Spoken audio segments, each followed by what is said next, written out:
This is a talk about sugar and cancer. And I became interested in sugar when I was in college. Not this kind of sugar. It was the sugar that our biology professors taught us about in the context of the coating of your cells. And maybe you didn't know that your cells are coated with sugar.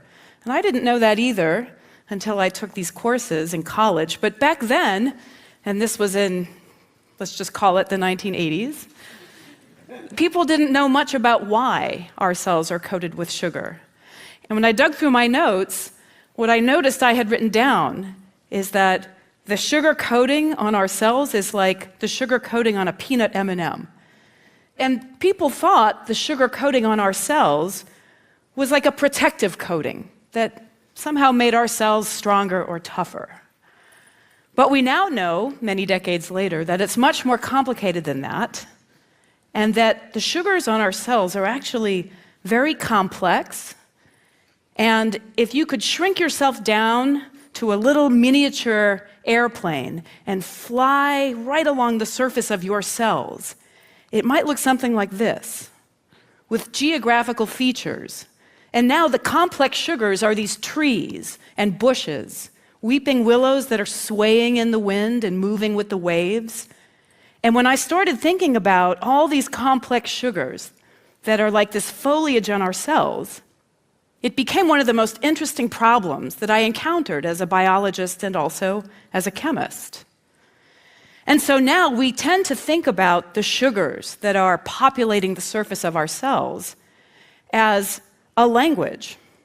They have a lot of information stored in their complex structures. But what are they trying to tell us? I can tell you that we do know some information that comes from these sugars, and it's turned out already to be incredibly important in the world of medicine. For example, one thing your sugars are telling us is your blood type. So your blood cells, your red blood cells, are coated with sugars, and the chemical structures of those sugars determine your blood type. So for example, I know that I am blood type O. And how many people are also blood type O? Get your hands up. It's a pretty common one. And so when so few hands go up, either you're not paying attention or you don't know your blood type, and both of those are bad, okay? But for those of you who share the blood type O with me, what this means is that we have this chemical structure on the surface of our blood cells. 3 simple sugars linked together to make a more complex sugar. And that, by definition, is blood type O. Now, how many people are blood type A? Right here. So that means you have an enzyme in your cells that adds one more building block, that red sugar, to build a more complex structure. And how many people are blood type B? Quite a few. You have a slightly different enzyme than the A people, so you build a slightly different structure. And those of you that are AB have the enzyme from your mother, the other enzyme from your father, and now you make both of these structures in roughly equal proportions. And when this was figured out, which is now back in the previous century, this enabled one of the most important medical procedures in the world, which of course is the blood transfusion. And by knowing what your blood type is, we can make sure, if you ever need a transfusion, that your donor has the same blood type so that your body doesn't see foreign sugars, which it wouldn't like and would certainly reject. What else are the sugars on the surface of your cells trying to tell us? Well, those sugars might be telling us that you have cancer. So a few decades ago, correlations began to emerge from the analysis of tumor tissue. And the typical scenario is a patient would have a tumor detected, and the tissue would be removed in a biopsy procedure, and then sent down to a pathology lab where that tissue would be analyzed to look for chemical changes that might inform the oncologist about the best course of treatment. And what was discovered from studies like that is that the sugars have changed when the cell transforms from being healthy to being sick. And those correlations have come up again and again and again.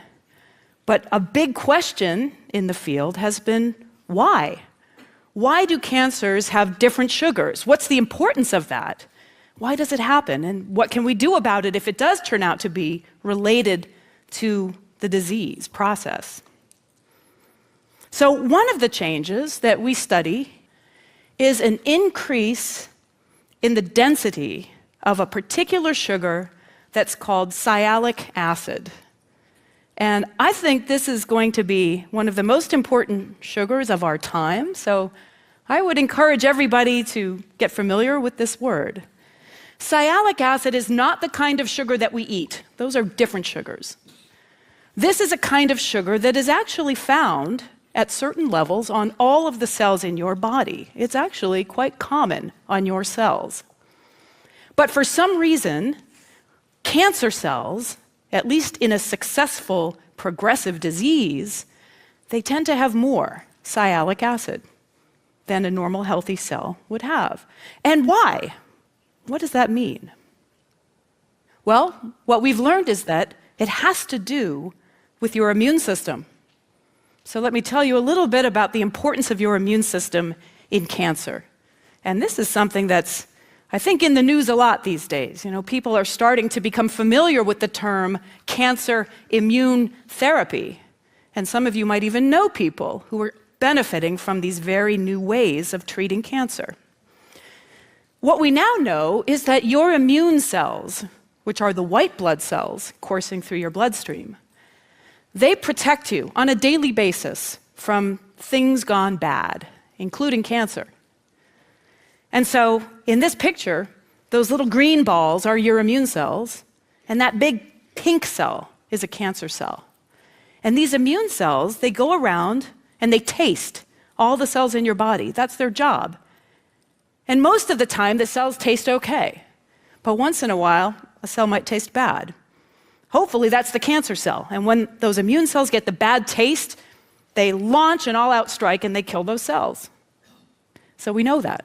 We also know that if you can potentiate that tasting, if you can encourage those immune cells to actually take a big old bite out of a cancer cell, you get a better job protecting yourself from cancer every day and maybe even curing a cancer. And there are now a couple of drugs out there in the market that are used to treat cancer patients that act exactly by this process. They activate the immune system so that the immune system can be more vigorous in protecting us from cancer. And in fact, one of those drugs may well have spared President Jimmy Carter's life. Do you remember President Carter had malignant melanoma that had metastasized to his brain? And that diagnosis is one that is usually accompanied by numbers like months to live. But he was treated with one of these new immune-stimulating drugs, and now his melanoma appears to be in remission, which is remarkable, considering the situation only a few years ago.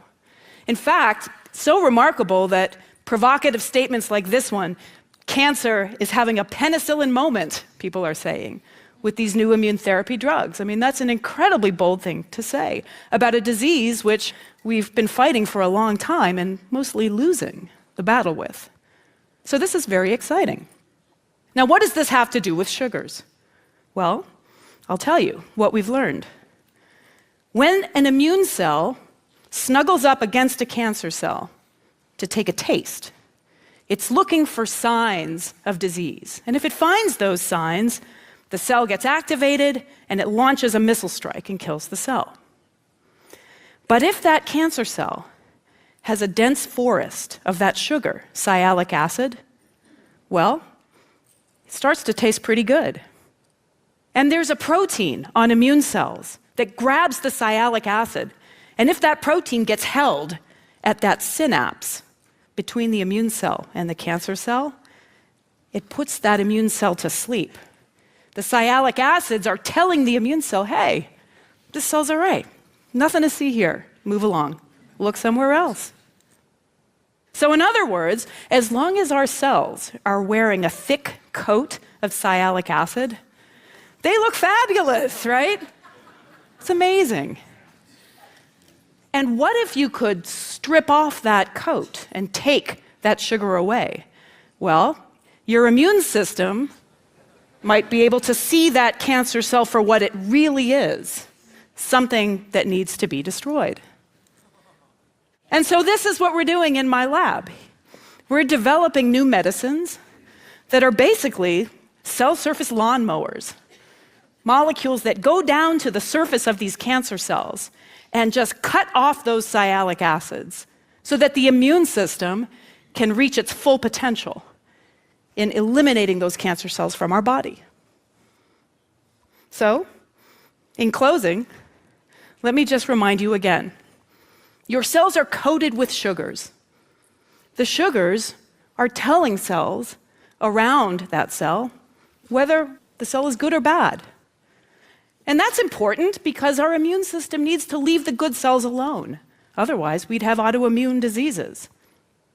But once in a while, cancers get the ability to express these new sugars. And now that we understand how those sugars mesmerize the immune system, we can come up with new medicines to wake up those immune cells, tell them, ignore the sugars, eat the cell, and have a delicious snack on cancer. Thank you.